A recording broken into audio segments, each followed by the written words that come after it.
Thinking Aloud. Conversations on the leading edge of knowledge and discovery with psychologist Jeffrey Mishlove.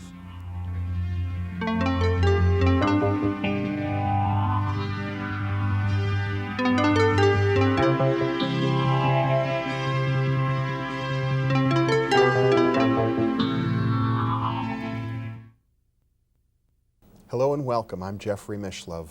Today we're going to be examining the concept of enlightenment. Why is it that people throughout the world, in almost every religious tradition and cultural tradition, pursue the notion of enlightenment? What is enlightenment? Is there such a thing? Is it possible to attain enlightenment? With me today is Mr. U.G. Krishnamurti, a world traveler and author of Mind is a Myth and The Mystique of Enlightenment. Welcome, U.G. Thank you. You know, people often have referred to you as an enlightened being, and I know you're very uncomfortable with that. In fact, you told me earlier you're uncomfortable with the concept of being at all. Yes. You see, the question arises only in relationship with becoming. And enlightenment is also becoming, you see. So I would go one step further and say that the human mind, if I may use that word, quote and unquote, is interested only in sensual activity.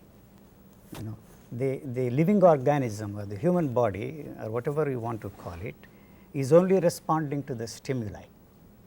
It is not interested in pleasure at all. See, the moment you use thought to experience anything in terms of pleasure, it becomes a pain for this body. And yet we pursue sensuality and yet find only pain in it. But we love pain, in other words, we love and we pain. Enjoy pain and call it pleasure. You see, the human body is not interested in pleasure of any kind. It is only interested in maintaining the sensitivity of the nervous system and the sensitivity of the functioning of the body. So the moment you say a particular sensation is a pleasurable sensation, the demand to make it last longer goes with it. So then the demand to make the pleasure last longer turns what we call pleasure into pain, and that's a painful sensation to the body. The body is trying to be rid of that pleasurable sensation, and what we are stuck with is pain. It almost sounds as if the greater the pleasure, then the greater the pain must be. We have introduced the degree into that, what is called pleasure, you see, because the thought is always interested in more and more of something and less of the other. I am not saying anything against pleasure. See, the moment you use thought as an instrument to have pleasure, we have there created a problem. Since man has realized, since I don't like to use the word man or a human being or in general terms, the average man, see, that man is you and I sitting here. So since this demand for permanent happiness is something which cannot be achieved through anything, any thinking that is open to us, we have projected and created what is called enlightenment, God, self-realization, call it by whatever name you like. So that is the ultimate pleasure. There are stories out of India, you've probably heard, of great saints who are supposedly in states of perpetual sexual orgasm. That is what these gurus are selling in the marketplace today. You see, even sex is something that the body does not care for. It's a painful thing, and that is necessary for only one purpose, to reproduce one like that. The living organism is interested only two things: it's a survival and then it's a reproduction. So when once the thought is involved in turning sex into pleasure, we have created a problem. It is the same thought that makes you feel that, you see, the pleasure, you see, can be extended into one of degree, into longer and longer time, and then, you see, keep it going, and so it is more painful to this body. You almost sound Victorian in your approach here. I am not Victorian. This sex is totally unrelated to the question of enlightenment. You see, whether It has become fashionable these days for all these people to market sex as the means or the stepping stones to enlightenment. But actually and factually, the sex is totally unrelated to what is called enlightenment. Whether you deny yourself sex or indulge in sex, it is of no importance to what you are searching for. But in a culture where you see the denial of sex is maintained as a sine qua non or an essential thing for your spiritual goal, unfortunately, the gurus in the marketplace who are selling that enlightenment invented this thing called this tantric experience and use that as a means to achieve your spiritual goal. Right, it's either tantric here or abstinence there, and what you're saying Both is are the same, they are totally unrelated to the question of enlightenment. When once you see the question of enlightenment or the demand for an enlightenment is freed from sex totally, either as a means to it or the denial of it as a means to it, we can look at it in a different way and ask the question, is there any such thing as enlightenment at all? We have accepted, taken for granted that there is such a thing as enlightenment, but we never questioned that, because when once you question the whole idea of enlightenment, or as you put it, the concept of enlightenment, we are questioning the teachers who have talked about it, and we have invested our tremendous faith in them. So the sentiment comes into the picture, and we accept that as a gospel truth. Well, yes, we have this notion of the great sages of antiquity and in many different cultures have written and talked about higher states of consciousness and enlightenment. That is true, but I am questioning the very consciousness itself. Is there any such thing as consciousness? That is my question. So you become conscious of yourself and the world around you only through the help of the knowledge that is given to us by these so-called sages, saints and saviors of mankind. So is it possible for you to be conscious of anything without the help of that knowledge? So we have to question the very thing that we have taken for granted. We are very naive and to accept it, and then you see spend the whole lifetime in search of whatever you want to have it, enlightenment, God realization, self-realization, or what you have. In other words, it seems as if there's a paradox here, because on the one hand, our consciousness, it seems as if it leads us to question the tradition, the so-called truths that are handed down to us, and you're saying, but without that tradition, without those truths, we would have no consciousness. You know, that is part of the structure of our thinking. You see, unfortunately, the thought has divided itself into two and created, you see, this duality or the neurotic situation for us. The whole culture teaches us that you should not compete. Competition is to be eschewed. Ambition is something which you should not, you see, have. Spiritual teachings tend to say this. Spiritual teachings, yes, always. I mean, certainly in athletics and in capitalism, there is this sense of demand competition. that you should be free from ambition, you should be free from greed, you should be free from this, that and the other. But at the same time, ambition is absolutely necessary for survival in the society in which we are functioning today. So it is that has created the neurotic situation for us. We want pleasure, and at the same time we know that the pleasure is giving us pain. So the demand for permanence is the basic demand of thought. You see, it is interested in permanence. The permanence not of this living organism, but the permanence of the continuity of thought. So the body knows in a way that it is permanent.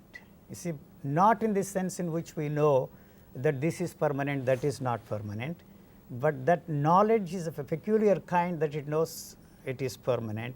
So it is not interested in the idea that this is coming to an end one day, you see. So the one that is involved in this pleasure movement is the one that is asking the question, what will happen to this living organism when it dies? You see, for the body, there is no such thing as death at all. So because it has no way of experiencing the fact that it is alive at this moment and that it is dead after 60, 70, 80 or 100 years at all. Are you saying then that the body doesn't die, but what about the spirit? That is the belief, the self, the soul, the spirit, and whatever you want to call it is invented by thought.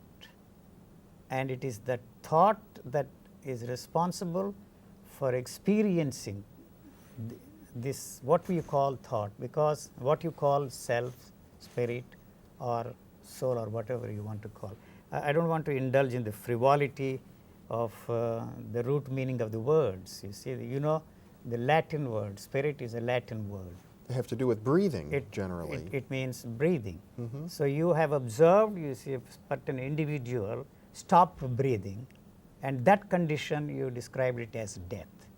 So the fact that you see the breathing stop, you want to know if there is anything that will continue after death. You see, it is that that is interested in demanding to know what will survive this condition of the body which is called death. Yeah, I mean, I would tend to think that my body will not survive, my body will decay, but perhaps my ability to experience at some level will survive. But can you experience your body while you are living now? You see, if one wants to know anything about death, he has to find out what is it that is there now and not wait until what we call the death takes place. So, do you have any way of experiencing the fact that you are alive today? I say no. Oh. You see, the doctor comes and examines you and tells you that this is your blood pressure, this is the temperature for your body, your heart is breathing, your blood pressure, so on and so forth. So, you are alive. So, you are trying to use that knowledge and experience what you call a living being. But without the help of that knowledge, which is passed on to us by observation of all these doctors, and experience and tell yourself that you are a living being. So, when once you are freed from the knowledge, you have no way of experiencing that you are alive today, and there is no question of experiencing when you are dead. I am giving the talk. Well, Descartes, a great Western philosopher, said, "I think, therefore I am." And you seem to be suggesting that thinking is the opposite of living. I think that Descartes, I studied Western philosophy, and he asked a wrong question and answered it in a very funny way. I think, therefore I am. But he never asked the question which you should have asked, the way the Indian philosophers did. If you don't think, are you there? So, the basic question which we have to ask is, what is thinking and why do we think at all? If you don't think, there is still the question there, you see. The question is born out of the assumption that there is something there, and that is why he has come out with this statement, I think, therefore I am. If you don't think, where is that I am? Well, isn't it true that when we talk of enlightenment, the great sages of India have said when you stop thinking, you can enter into this vast ocean of bliss, and that's enlightenment. The bliss is the bliss, or whatever you want to call it, is essential pleasure that we are indulging in. They may have experienced some extraordinary moment which he described it as a bliss and tried to share it with us, and that created the problem of us all trying to experience the same thing. So, that is the way the knowledge is passed on from generation to generation. That is the way you are also experiencing things. Without knowledge, you have no way of experiencing anything at all.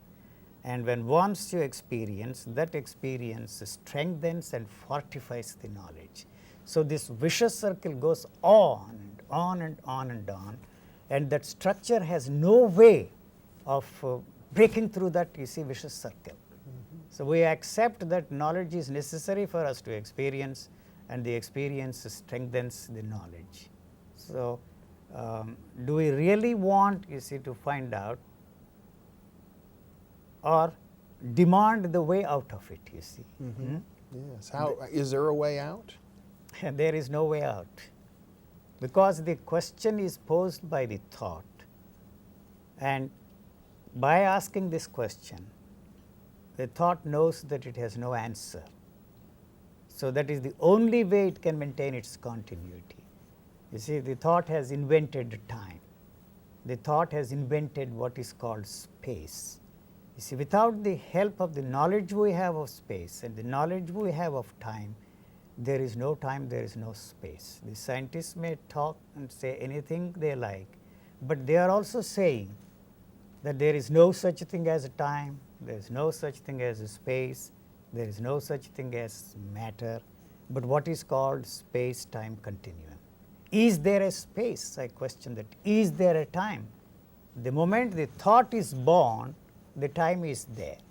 So, it is that has invented what is called say the timeless, and pursuing that timeless, and it knows that it has no way of putting itself in a timeless state, because the thought has to be absent in a so called timeless state. It is an invention of the time to perpetuate itself within the field of time. Well, it sounds like we're trapped. We are trapped, and the very demand to get out of the trap is really the problem. See, there is no answer to that at all.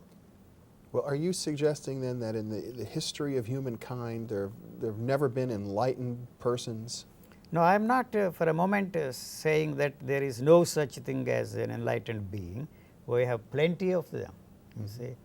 But I question the very the demand to be enlightened. You see, as I said at the very beginning, to me there is no such thing as enlightenment at all. See, the enlightenment is in the future. As I said a while ago, it is the time that has invented the thing in the future. The future is always, it puts the enlightenment there. So, the enlightenment is part of the knowledge that is passed on to us from these great teachers who claim to be enlightened people. And it is the past that is in operation here, projecting into a future a thing called enlightenment. So, first of all, is there any such thing as the present? I say there is no such thing as present, there is no such thing as now, there is no such thing as the moment here, because if you say this is the moment, this is the present, this is the now, you have already brought into this picture the past. In the past I was not enlightened, so I am going to be enlightened tomorrow, but what about now? So, am I enlightened or am I not enlightened? What is it that tells me that I am enlightened, that I am not enlightened, that I am free and not free? It is the knowledge that tells me that I am not free, that I am not enlightened. So, if you are not enlightened now, you are going to be enlightened tomorrow. I don't know if I make myself There's clear. a paradox here somehow, because I guess it strikes me that if one is really enlightened, there's a transcending of space and time, so that if one is enlightened, it's always there. So, that assuming for a moment that there is an enlightened being, Yes. he has no way of telling himself that he is an enlightened man, and there is no question of his trying to enlighten others. I mean, as soon as I say I am enlightened, I've already come back. The knowledge about enlightenment passed on to us from generations tells you that you are an enlightened man. You see, so then naturally you want to enlighten others. So, it is a petty little experience which has become possible for me through the help of this thought. So, what I experience and call an enlightenment is a thought induced experience and not really an enlightenment at all. You mean every description of enlightenment is essentially an illusion? Why are we concerned about enlightenment at all? Well, it seems like A way out. Yeah, what else is there to do? The way out, you see. So, you are putting off the problem to a future date. What I am suggesting is that there are no problems at all. You see, what we are stuck with is the solutions offered to us by the people who you think and I think are in the know of things, that they have the right solutions for the problems. But those solutions have not helped us to resolve our problems. but somehow we are caught up in this field of time, and time is a hope. You see, it tells us that by repeating the same thing over and over again, you will be able to solve this problem. So, these solutions have not helped us to solve the problems at all. We are looking here and there and everywhere to find out somebody who can offer us another solution to solve our problems. But one who is interested to resolve the problem must be ready to brush aside, you see, all the solutions offered by these saints, sages and saviors of mankind in the past and in the present and yet to be unborn. In other words, to truly be free, to truly be enlightened, one has to give up every concept of enlightenment or every notion of this tradition that we've inherited. You are talking as if the concept and you are two different things. The demand for enlightenment and you are two different things. So, there is no way you can separate yourself from the concepts. And But you just said that's essential to do. that is essential to do is a manner of speaking, is a way of putting things. It's essential and yet impossible at the same time. You are not ready to come to terms that there is no problem here and that you are stuck with all the solutions offered to us by those in whom we have absolute confidence, faith and trust, and yet they don't work. The instrument which we are using is the one that is born out of hope. You see, what you are today is the totality of all your thoughts, feelings and experiences. That instrument is the only instrument we have, and it is a very powerful instrument. That instrument has helped us to achieve whatever we have achieved so far today.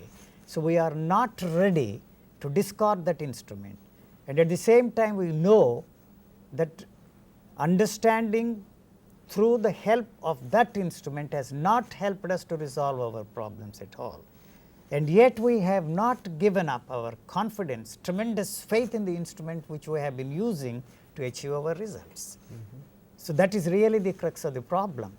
So, when once the understanding dawns on you that that is not the instrument which will help you to understand and solve your problems, and that there is no other instrument, the demand to solve the problems ceases and instantly. So, there is no such thing as understanding at all. How I stumbled into this is something which I have no way of knowing. This is somehow it dawned on me that the intellect which I have developed through sharpening it, you see, using it, has no way of understanding anything. And at the same time, the tremendous faith in that instrument is lingered. You see, that is the only instrument. I do not know of any other instrument. That is the only instrument I have, and it has not helped me to resolve anything, to understand anything. And somehow it dawned on me that that is not the instrument and there is no other instrument. So, that means it knocks off the whole basis of any other way of trying to understand anything. So, the whole idea of intuition goes down the drain and down the tube. Why? Why does intuition go down the tubes? You see, intuition is nothing but a refined, sensitized thought, if I may put it that way. Yes. So, but it is still, you see, caught up, you see, in this the use of thought to resolve, you see, the problems. Well, wouldn't it be better at least to have refined, sensitive thoughts rather than crude, insensitive Well, what is thoughts? the difference? What is the difference between a crude thought and a sensitive thought? Well, in Western tradition in the 18th century, we had a notion of the Enlightenment which meant, being free of superstition, at least being able to see things as they are. But are we free from superstition? Why do we swallow everything that every scientist dishes out every day? And so we say it is scientific, but it is not so scientific. They are as dogmatic as the religious people of the bygone days.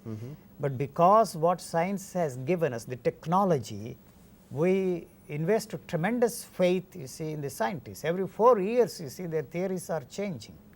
As I said the other day, their interest in trying to find out the fundamental particle is such in vain, but they will go on and on and on and on and on. They are not going to give up anyway. I mean, the intellectual effort to solve the mystery of the physical universe is in vain. Is in vain, because of the fact that the scientist is separating himself from the universe.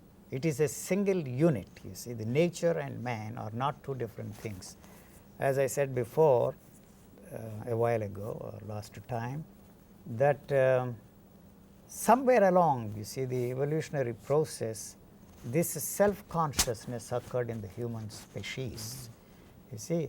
But how do you know we're not actually separate? How do you know that the self-consciousness is not valid? You know, it is the thought that creates the space, as I said. Thought is space. So let me give you an example. Okay, we have about a minute left. This is in touch with this. Yes. What is it that tells you that this is hard? The knowledge that it is hard is the thought, and the thought creates the space between the two and tells that this is hard. Otherwise, there is no space between the two, and there is no way that the sense of touch can tell you that this is hard and not soft. I mean, even something as basic as the sense of touch, something we take so for granted, is really just another thought process. Another thought process. So thought is a space, thought creates a space, and in that space we function. So the space is something which can never be experienced by thought. We're trapped in our own thoughts, and our thoughts can never really even see themselves. It has no way of looking at itself. You see, what you see there, the very question, is there a thought, or the interest, the demand to look at thought is created by thought. So what you see there is about thought and not thought itself. Yuji Krishnamurti, thank you very much for being with me. It's been a pleasure. Thank you. And thank you very much for being with us.